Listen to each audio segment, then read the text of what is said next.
yaa ngi te lépp ñu ko teg sama loxo boole ñoom ñu xarañ ñu am solo ñu bëgg ñu jàppal gannaaw yàlla ndax suñu président moom loolu yëpp mu dugal ci loxoom. seen xaal bi dañ leen jox financement yi ñu yor. ci li ñuy organisé ñaari photo ak certificat domicile ak 5500. moo xam rek yow wala njëkk ak benn ngeen dund ñoom seen problème mooy visibilité lu ñuy jaayee seen produit. je pense noonu laa koy def ak waa Sicap Mbao ñoom tamit ñuy assisté ci foire rek te ku ko def mooy def commande donc interjonction bi commande groupement de financement mais financement aussi il faut ngeen organiser wu te tey teewoon bés bi.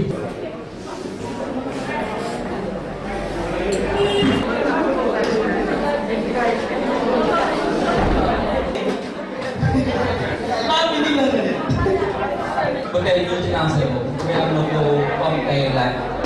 ba lay dem teg.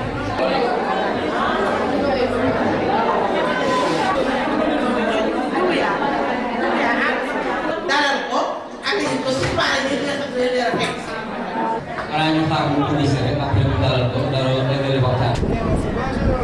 waaw toogal rek toogal. Ça va? Bien, merci.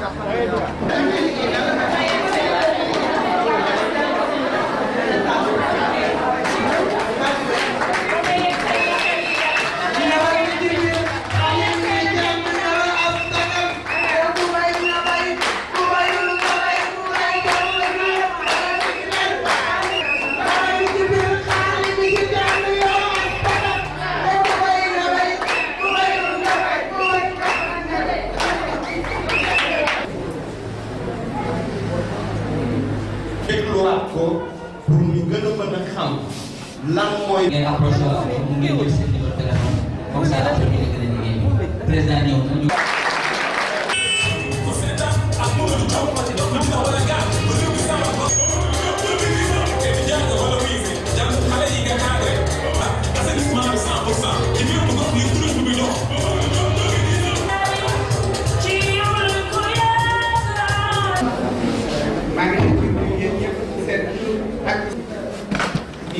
ak lépp lu ciy sóor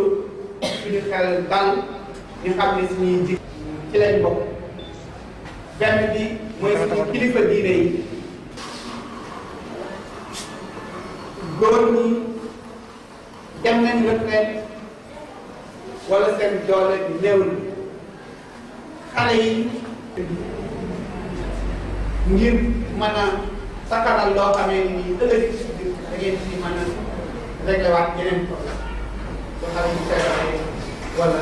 suñ beneen amee loo xam ne nii beneen soxla si kon. Nous avons fêté la. yàgg ci mbirum kër fexe ba kër nekk loo xam ne nii day nekk léegi jàppandi ci Sénégal yëpp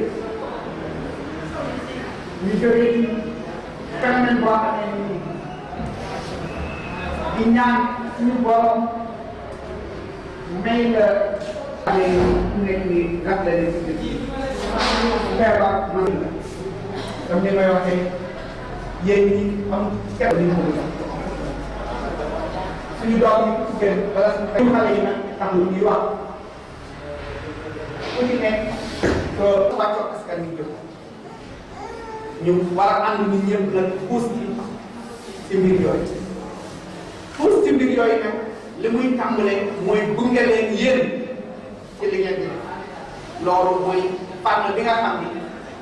mooy engagement bi ñuy njëkk a jël gunge leen incha allah dinañ ci ànd ak yéen ci fànn yooyu muy ci accompagnement finance bu ma leen yebaloon foo xam ne nii bañ fa demee am nañu protocole yoo xam ne suñ ci bëggee continuer ñu gën leen cee jàppale ba seen xarala gën cee yomb ndax dañ ni ba jëlee may nit loolu mooy ne nii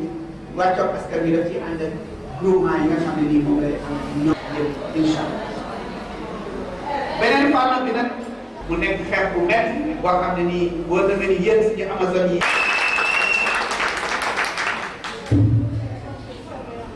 nguur gi def suñu loxo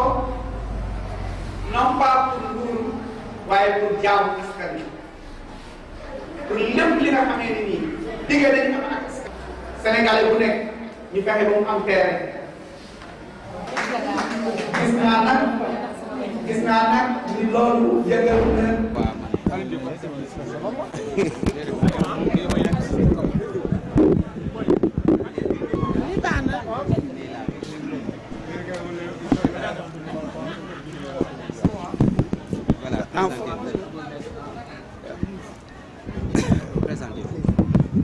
Je m'appelle Mamadou Diop, président du mouvement Wàccok Askan Wi, le mouvement qui va déferler comme un ouragan dans l'arène politique et aller à la conquête du palais présidentiel, Inch'Allah, le 24 février 2019. Voilà, quelles sont vos ambitions pour le Sénégal?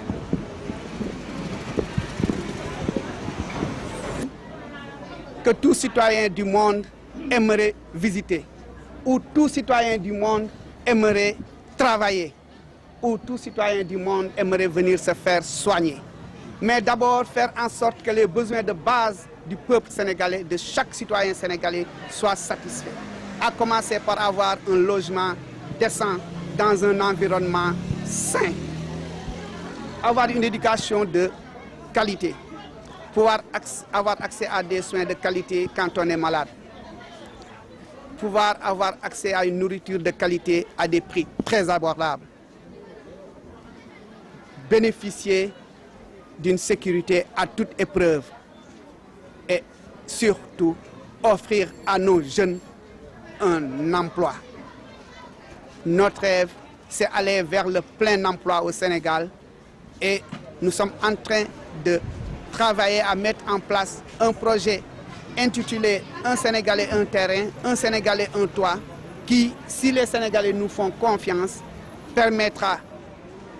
de régler en même temps l'essentiel de ces problèmes à travers une redynamisation de l'économie du pays grâce au partenariat État, banque et citoyens sénégalais voulant avoir accès au logement, permettra de générer en termes de budget des ressources budgétaires additionnelles nous permettant de faire face à tout ce qui est aspect assainissement, santé, éducation, etc. Et permettra aussi de créer des emplois grâce donc aux innombrables chantiers qui vont être ouverts à travers ce programme Un Sénégalais, un toit. La politique de l'habitat de l'État, du régime actuel. Plus que de la politique de l'habitat, c'est qu'en réalité, c'est tout un système qui, depuis 60 ans, n'est pas parvenu à satisfaire les besoins de base du peuple sénégalais, de chaque citoyen sénégalais, y compris, naturellement, dans le domaine de l'habitat. Donc, nous allons, en fait, veiller à ce que ces besoins de base soient satisfaits. Et j'insiste, nous avons mis la question de l'équité foncière au centre de cette campagne. Et tous les acteurs sont en train de converger vers cela, à commencer bien entendu, comme je l'ai dit tantôt, par le président Macky Sall, qui vient de promettre aux Sénégalais de la diaspora 3000 hectares sur le lac Rose. Nous pensons donc que déjà, le fait que nous ayons mis cette question de l'équité foncière au centre de la campagne électorale va faire que les lignes vont bouger à ce niveau, puisque chaque Sénégalais a droit et doit avoir un terrain qui lui appartient pour qu'il se sache citoyen de ce pays. Vous êtes candidat déjà, est-ce que vous avez démarré par le parrainage? Nous sommes en train de collecter nos signatures. La forte mobilisation des femmes que vous avez vues aujourd'hui vous montre en fait que le Wàccok, comme je l'ai dit tantôt, est un ouragan qui va déferler et nous sommes en train de le faire. De la Casamance au Fouta, du fleuve au Sénégal oriental, donc en balayant tout le Sénégal. Comment vous jugez les réalisations du régime en place dans la banlieue de Dakar où vous avez lancé vos activités officiellement aujourd'hui? Mais ça, c'est la catastrophe. La banlieue n'a pas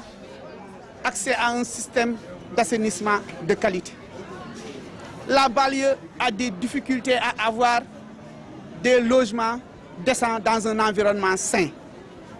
La banlieue a des difficultés à avoir accès à un système éducatif de qualité. Et encore plus, concernant l'emploi. Le chômage est un fléau dans la banlieue. Nous comptons mettre tout en œuvre pour inverser cette tendance-là et faire en sorte que chaque citoyen sénégalais, comme je l'ai dit tantôt, se sente citoyen de son pays. Sénégal, lan mooy sa projet de société pour les Sénégalais? waaw yàlla daf ñu dimbali ñu jàng fi ñu war a jàngee ci li ma ci wax ci tuuti rek ci suñu njàng am nañ licence de mathématiques diplôme d'ingénieur informaticien diplôme d'études supérieures de banque liggéey daanaka ci lu toll ci fukki réew ak juróom-benn muy réewu Afrique di réewu tugal France Belgique réewu pays du Nord yëpp pays safla Afrique du Nord yëpp Maroc Tunisie Algérie liggéey aussi ci pays Afrique de l'Ouest yëpp ak Afrique centrale ci kuréel yu am solo yu mel ni BIDC wala BOAD nga xam ne ay banque de développement yu rëy lañ wala fu mel ni compagnie des bauxites de Guinée nga xam ne mooy première compagnie de bauxite au monde wala même ci yenn ministères yi ñu xelal y compris ministère de l'économie et des finances bu Sénégal ñu jàpp ni nag jot na ñi nga xam ni seen loxo set na ñu bañ a bàyyee politique bi ñi nga xam ni dañ koo saltel ñi nga xam ne nii ñu baal ma ci kaddu gi ñoom ñoo gën ci askan wi ñoom ñoo war a jiite ñu ciy woo ñëpp nag ñu ñëw pour jiite pour soqali suñu réew ndax suñ ko bàyyee réew bi dina dig ci réew bi dina dem foo xam ne nii dul nekk lu ñu gën a. lan mooy sa projet lan mooy projet de société bi nga am pour sénégalais yi mën cee gis seen bopp. projet de société yi mi ngi tàmbalee ci faj seeni soxla yi nga xam ni moom mooy soxla yi ëpp solo soxla yooyu moom mooy am dëkkuwaay bu jàppandi mën a am dund bu jàppandi mën a feebar faju suñu doom yi mën a dem école kaaraange gi delsi ci dëkk bi xale yi am xëy suñu xasee ba def loolu nag programme bi ñu tëral nga xam dañ ko tuddee un Sénégalais un terrain un Sénégalais un toit li nga xam ne moom la na la indi ci koom-koom muy 1500 milliards minimum année bu nekk mu nar a générer ci budget 300 milliards année bu nekk daf ñuy permettre ñu mën a faj soxla yooyu te nag sénégalais yëpp ñoom ñoo bokk ci programme boobu jàpp nañ ni minimum chaque année 1500 milliards dina ci dem donc dina am 100 000 sénégalais yoo xam ne ni minimum dinañ dolliwaat ci ñi nga xam ne dañuy am kër 100 000 sénégalais suñu amee kër gu nekk su dee fukki nit ñoo fa nekk ça veut dire 1 million de personnes supplémentaires dinañ leen loger te sur 10 ans dinañ loger plus de 10 millions de sénégalais daanaka mu nekk mooy li nga xam ne nii moom mooy accès à la propriété universelle pratiquement sénégalais yëpp am kër loolu moom mooy d'abord li nga xam ne moom moo am solo parce que dafa doy nit ñi di xalaat mënuñoo xalaat am kër fii ak ñuy génn àdduna li ñuy xalaat moom mooy di ñaan yàlla mu may leen ñu mën a fay seen loyer ñun li ñu bëgg moom mooy soo toogee liggéey fukki at ak juróom muy ci emploi salarié muy ngay béykat muy ngay mécanicien muy ngay taximan muy ngay jigéen boo xam ne da ngay yëngatu ci leneen loo mën di yëngatu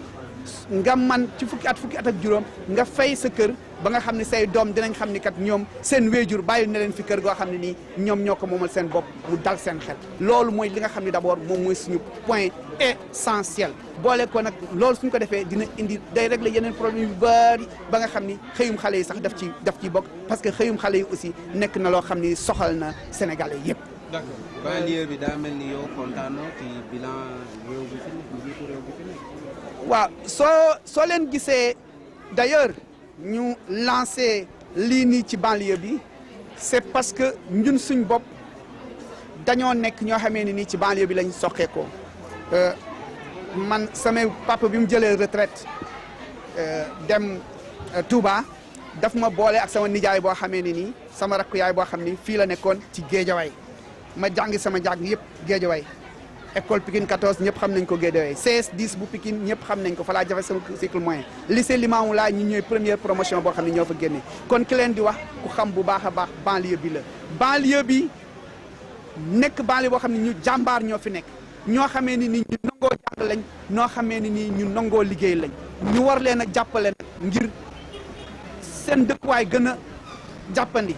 gën a jaar yoon assainissement bi nekk fi loo xam ne inondation yi dañ koy fàtte ca lu mën a nekk la lépp li nga xam ne dafay nekk xëyum xale yi fii jàng yegg yenn niveau yi am ay master am ay doctorat malheureusement duñ mën a am liggéey parce que yenn opportunités yi duñ ko am mu nekk loo xam ne dañ ci bëgg a nekk di ci liggéey bu baax a baax a baax ngir loolu vraiment ñu trouver ci ay solution loolu moom moo ñu tax a jóg ñu fas yéene xar suñ tànk tubéy nag ba nga xamee ni incha allah dina nekk loo xam ne dinañ ko mën a réaliser suñu nekkee président. temps yi tamit coow li bari na lool soxal pétrole bi diggante Abdoulaye Macky Sall ak opposition bi sa xalaat loo ci mën a wax rek par rapport ak pétrole bi ak lu ñuy wax li fii leerul dara contrat yi. li wóor mooy publier nañ ay contrat mais dara leeru ci loolu moo tax d'ailleurs samay collaborateurs yi xam nañ ko ñun dañu wax clairement que ni